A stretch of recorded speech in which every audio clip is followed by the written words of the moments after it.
Just give us a few more minutes. Hopefully, Mr. Lee will show up.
convene in that kind of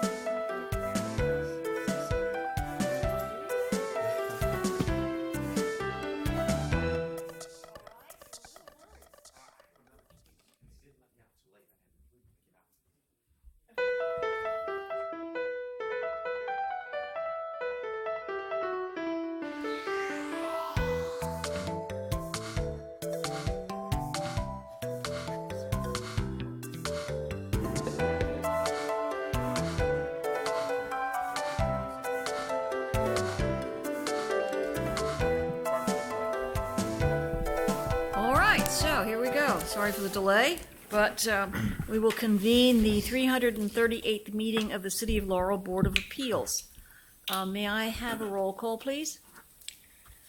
Mr. Whitley, Present. Mr. Lee, Present. Mrs. Les, Mrs. Collins, Chairwoman Shanat. Here. You have a quorum, Madam Chairwoman. Thank you. Item number 2 is approval of the minutes of May 26th, 2016 meeting. May I have any corrections, or may I have a motion to approve? Mr. Chairwoman, I make a motion to approve the minutes as written. Second. Okay. Thank you, gentlemen. Mr. Lee, Yes. Mr. Whitley, Yes. Mrs. Les, Chairwoman Shannat, Yes, motion carries. thank you.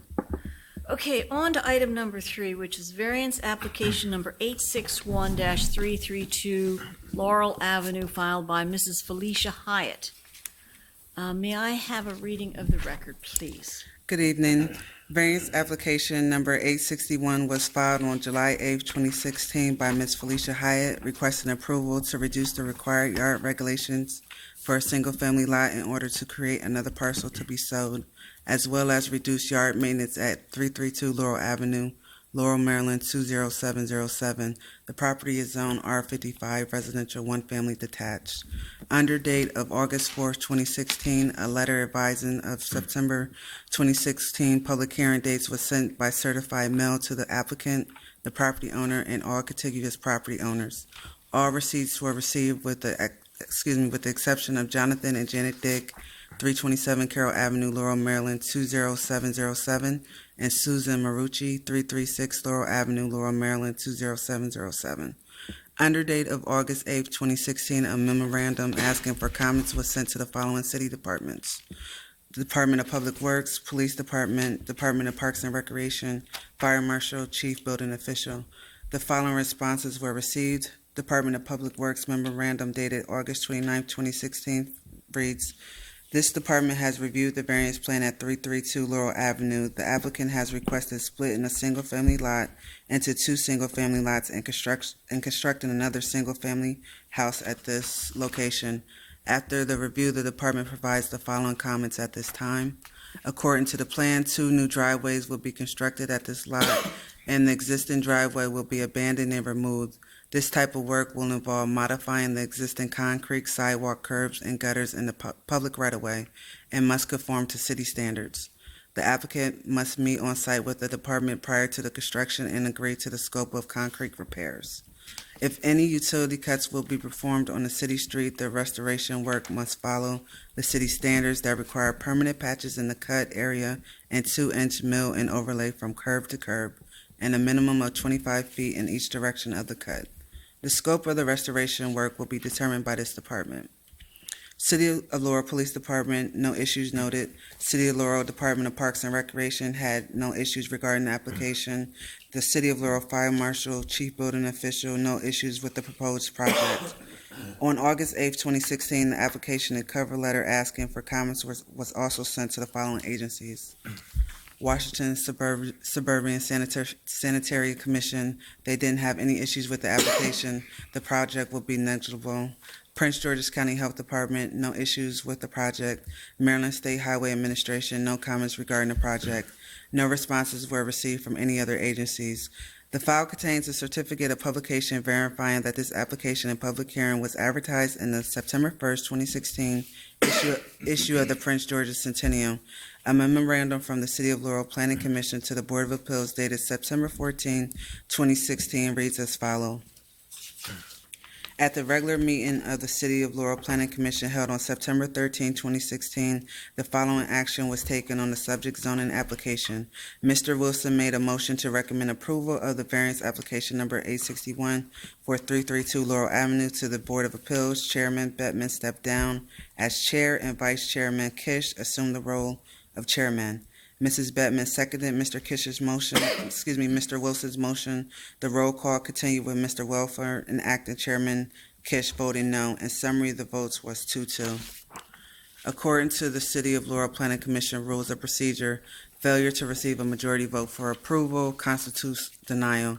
A recommendation of denial because the Planning Commission is a recommended body to the Board of Appeals for variance applications. The file contains an affidavit signed by the applicant attesting that a zoning sign has been placed on the subject property and has remained and shall remain until a decision is reached by the Board of Appeals. That concludes the reading of the file, Madam Chairwoman. So in short, the applicant is seeking variance approval at 332 Laurel Avenue to reduce the required yard regulations for the width of a single-family lot and reduce her yard maintenance as well. According to the code, section 20-6.16 in the R55 zone requires a minimum width of a lot to be 65 feet, and the applicant is proposing that it be 50 for each home. Currently, she has a property frontage of 100 feet. Reducing the width size would allow the applicant to proceed to obtain approval to subdivide the property in order to create another parcel to be sold and have another single-family home constructed on a new conforming lot. If approved, this would eliminate currently illegal lot and make 2 non-conforming illegal lots within the city. Unfortunately, the application does not meet the criterion for granting variances. Finally, according to Section 20-627A, required lot area to be maintained of the code states, a lot of record which conform to the provisions of this article or an amendment thereafter which affects its conformity shall not be reduced in any manner which would make it non-conforming. Therefore, staff recommends that the City of Laurel Board of Appeals deny application number 861. Thank you.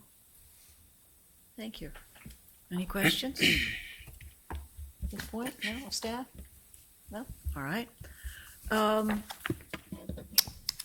We have several people here to speak. Mr. Collins, you're number 1 on the list. Do you want to come to the podium and give us your name and address for? I have Survey's name to speak first. All right, fine. We need your name and address, please. Hello, my name's Greg Benefiel. I'm with Surveys Inc. We're at 350 Main Street, Laurel, Maryland, 20707. I'm here to help out Mrs. Hyatt with her applications going through this. I'm basically going to talk about the neighborhood and its character as to what we are proposing to do. And I'm not sure what you have in your files, but I've done a lot of research on this site, as I normally do for variances. But there are 12 houses, residential homes that sit between, I want to say it's 4th Street and Route 1 on Laurel Avenue. Out of the 12 houses, 9 of them have been cut up, have been subdivided, whether it have been through subdivision or whether it have been through deed. And so as far as this being character with the neighborhood, we are doing the same thing as everybody else. And that doesn't apply just to Laurel Avenue. It applies to behind it. It applies in front of it. And to be honest with you, it applies through a lot of the historic part of Laurel. My office is in historic. My lot's not that big either. But anyhow, so I did want to mention that there was a planning board member that had mentioned he agreed, he denied, he was for disapproval, and he mentioned that he agreed with the staff recommendation to set precedents. And he came late. I don't know if he was there. I can't remember if he was there when I was speaking, but the city of Laurel was created in 1870. This record plat was done shortly after that. In my research deeds, I broke it down. It was part of a large record plat where you have, they're kind of 93-foot lots, 100-foot lot, 93-foot lot, all along Laurel Avenue on both sides of the block. And in my research, I read all the way back down to see when did these become 50-foot lots? When were these lots cut in half? So your 100-foot lots were cut down to 50, your 93-foot lots were cut down to 46. And the first one I got was back in 1887. And I can keep on going up. I've got it, well, actually I got 1879 and 1888. That's when they took these 100-foot lots and cut them up. Now, granted, you and I weren't around. I don't even know if they had zoning or subdivision regulations back then, but they were allowed and they were approved. And this goes all the way up to 1988. So I could give you dates on the 12 houses that were cut up. So for the last 120 years, this has been allowed in the city. And it certainly conforms with the rest of the block. Actually, it probably conforms with a lot of the historic parts in Laurel. So, in the variance that we're asking for, we've got the area. It's where the proposed lots are 55 to 6,500 square feet. Ours is going to be 6,875. So we have the area. We just don't have the frontage on, and on most of your rectangle lots, which is 65 at the street line, it's also going to be 65 at the building line. So naturally, we have to ask for the 2 variances because we're only 50 feet wide. And this would be for both lots because we are cutting it in half. We're not asking for any building restriction variances. It's just those 2. And so we'll be able to meet all the building restriction lines. Lot coverage won't be an issue. And a matter of fact, if you look on this photo, the house to the right of the arrow where the blue line goes through, they're smaller. They're 46 foot wide. And so they're smaller than one that we're actually requesting a variance for, size and width. So basically, that's all I have to say, trying to give you the character of the neighborhood. If you have any questions. That was well done. Thank you. Thank you. Any questions? I have one before you go. Mr. Lee? If you were allowed to build the 2 houses, how much room would you have between the 2 houses, as in the photo we're looking at, between the house with the blue overlapping and a house with the orange arrow? So if you build a house in between this lot here, would the space be sort of equidistant to or equal to this space here? You have 8-foot building restriction lines on the side yards. We would be within that, plus, I'm not sure about the house on the left, but if you have this drawing that I had submitted, between the existing house where Mrs. Hyatt lives, there'll actually be 13 feet. Which is probably a little more between the 2 that we're looking at. Is that what you're saying? Oh, yeah. And you're saying that I want to make sure I get this right, 9 out of 12 of the houses that have already been subdivided already have less than what the ordinance that was in effect. Equal or similar, size and shape. I'm not sure if you got a copy of this. I thought I submitted it. Yeah. But that's just along Laurel Avenue. You've got behind it, you've got across the street. It's been very similar in there over the years. And other blocks in the surrounding area, you're saying? Yeah, and that's just, I could have kept going on research all the way to Main Street, but that wouldn't have done any good. Thank you. Thanks. Is there anyone else that would like to speak on behalf of this variance application? Madam Chairman? Yes, Collins Mr. with Collins. Legends Group, 201 West Circle, Laurel, Maryland. I just wanted to come up and show, answer any questions, but also show the architecture of the building that would be the house that would go in. The one house would not be torn down. That house stays. So it'd only be the one house right here to the left of the arrow. Do you all have a copy of the site plan to show them? Yes. And this house is 32 foot wide, so it would have an 8-foot and a 9-foot setback on each side. And this house has already been approved before for the city, the historic district. So, clarify what you mean by that. There are other houses that are. I built this similar- house in the city of Laurel in the historic district. You have done. Yes, sir. Thank you. Any questions at all?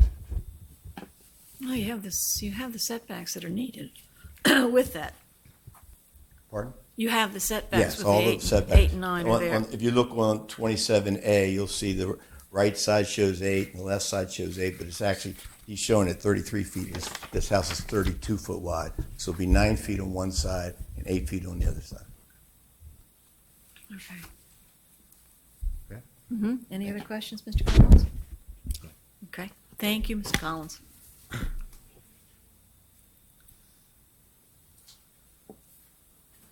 I have 2 other people, a Christopher, I can't read his last name. Is it Pole? Pole, okay. Would you like to come to the, And I also myself want to make a statement as well. okay? Oh, come up, Ms. Hyatt. Felicia Hyatt, 332 Laurel Avenue. I just wanted to thank you for allowing me to read a statement that I think more articulately explains my request for the impetus for the request to subdivide my property. Over the past few years, I've encountered a number of progressively significant financial challenges that have impeded my ability to meet multiple financial obligations. I originally purchased my home as marital property, which allowed for 2 incomes to support the financial and maintenance obligations of owning my home. This is no longer the case, as my ex-husband has relocated to his country and estranged himself from all joint financial obligations. This, of course, resulted in a number of deficiencies, one primarily being my inability to pay our mortgages as they became due, which is the primary reason for my request this evening. Only this year I have been able to resolve a $22,000 delinquency of the first mortgage. However, I have not been able to do this with the second, and I am attempting to avoid losing my home altogether, as I have already exhausted time and resources with mortgage modifications requests which have been denied and attorney fees. I am prepared also to share the current financial status, if needed, of the second mortgage with respect to its current delinquency status. But just would ask if you want to see it, if you could just please just maintain my privacy, please. Coupled with the responsibility of recently also taking in my mother, who has a number of health issues, and I'm also kind of supporting her, supplementing some of her financial circumstances as well. I simply do not have the time nor the resources to maintain my property in the physical nor financial sense that I once had. I appreciate your careful consideration of these circumstances in favor of my request. No, thank you very much.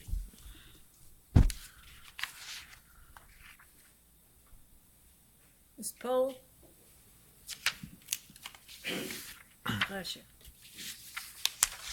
My name is Christopher Pohl. I own the property at 334 Laurel.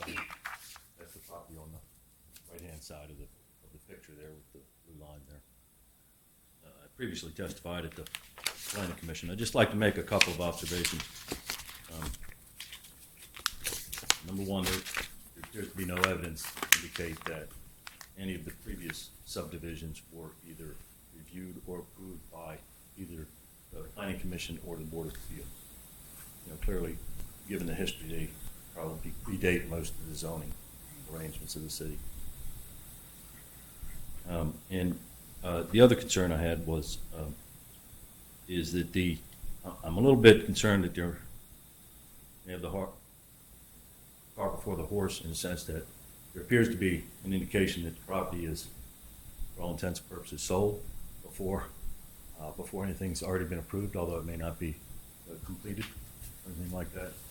So in the previous hearing, I'd asked if there was an arm's length. The applicant intended to make an arm's length transaction associated with the property sale, or was it an arm-in-arm transaction? So that's my concern. I did say also at the previous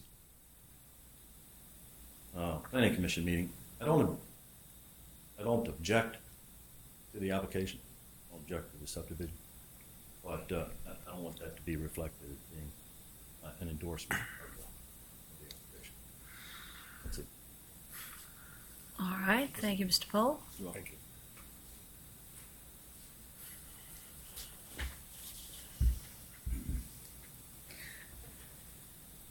Members, do you have any discussions on this? Questions to any of the applicants or staff? I'd like to ask the staff, if I may, and I don't know who would be best to answer, but the gentleman raises some great points about the timing of when the other variances got through. They're already built, and I have no idea, was that in the modern era? Was that pre-50s, 60s, 70s? And that's... Can you repeat your question? I didn't hear you. Yes. Clearly. The gentleman as the site surveyor made it clear that 9 out of 12 properties already do not come in with the current compliance. They're shortened at some Right. and have been subdivided. And this gentleman said, look, a lot of that was older, probably, I'm sure it was older. So I'm asking, has there been any current variation to what the request is here today in lots? Majority of these homes, like Greg and the other gentleman stated, are pretty old, built in like the 20s or earlier. Since I've been with the city, which is 8 years now, I've never seen a case like this where someone has come forth requesting a variance to reduce the width to provide for to subdivide to be able to build a home. The zoning ordinance didn't come into play until 1962, so yeah. But Greg did cite one in 1988. I wasn't here then, I so know, I'm I know. not sure. Yeah. But there one was, built in 1988. Yes, Mr. Paul? Gerald, just wanted to know that I'm 63 years old. That block hadn't changed since I've been visiting that property since I was born. The property that I currently live in. That block, there's been no building on that block in my memory of 63 years. Might have been when I was 5. Okay, so 1988 is not accurate then, I guess. I don't know that there. No, I do not believe that. Certainly not on that block. Okay.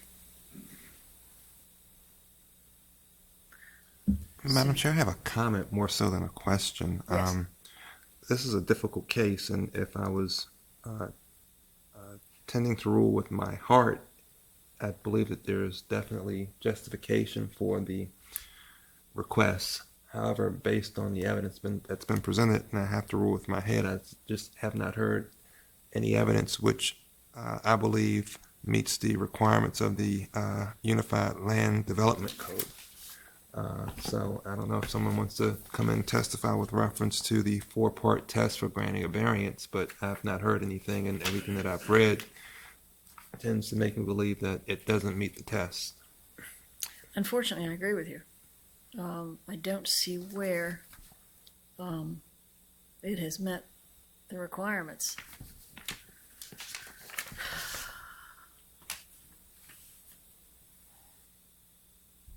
Mr. Lee? Ms. Les? Any feedback? No, I agree with everything that Dennis said. So it's a tough call either way. It really is, of course.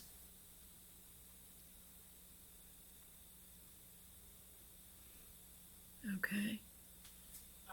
I just also make one other statement. I guess I heard that there hasn't been any Would you like to come up, please? development or construction.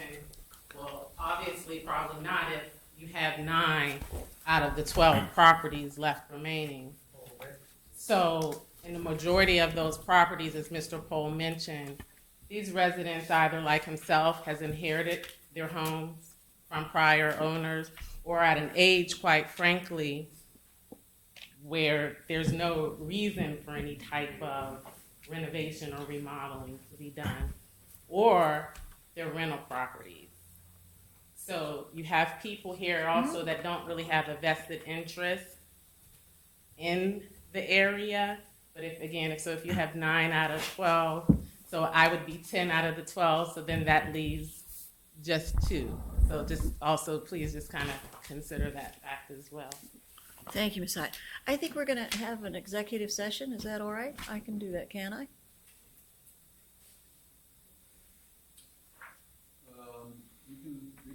You can do that. I thought so. There has to be adequate notice, though. Has to be adequate notice. I thought we just had to say why we were going into executive session. I don't think Yeah, we I had to don't give prior notice. I don't know about the rules and procedures here, but the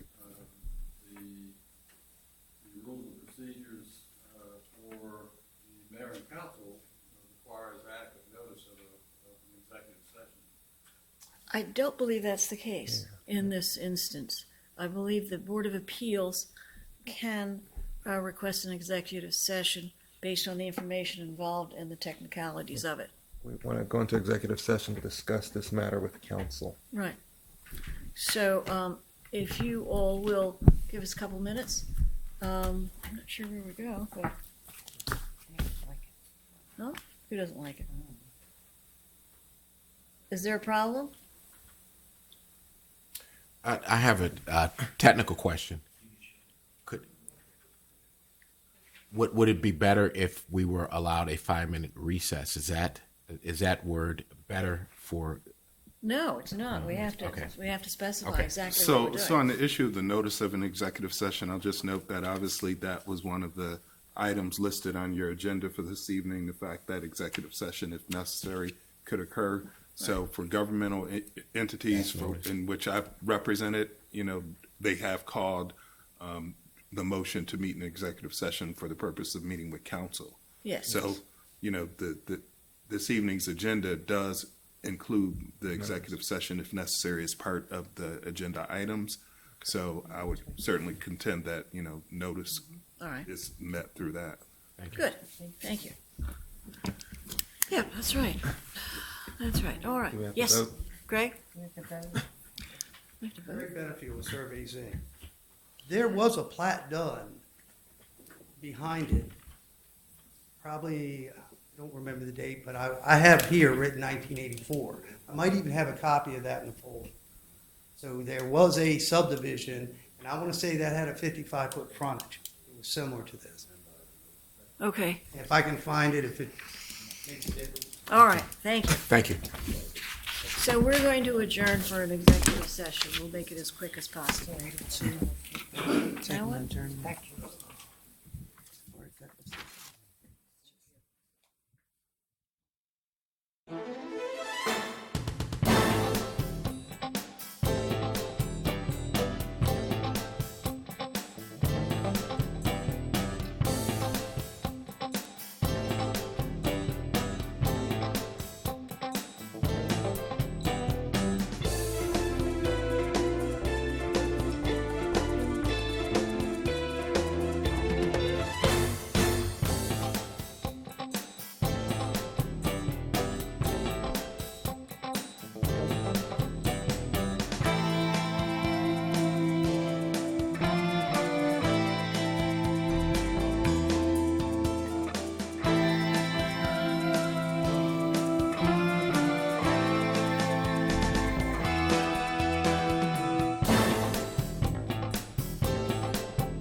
comments about the application?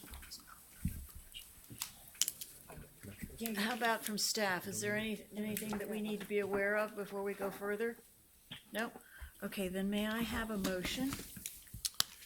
Yes, Madam Chair. I make a motion for approval of the resolution number 861, which is we'll be approving to deny we'll be accepting the recommendation of denial. I make a motion that we accept that recommendation. May I have a second? Second. Thank you. Mr. Lee, Yes. Mrs. Les, Mr. Whitley, Yes. Chairwoman Chanot, Yes. motion carries. Thank you. Thank you. I am so sorry that it didn't go your way, but we really did feel that it was necessary to comply with the city ordinances. So, is there nothing else on the agenda at the moment? We will adjourn the meeting at 8:06, and again, I do apologize for having to make you wait. Thank you.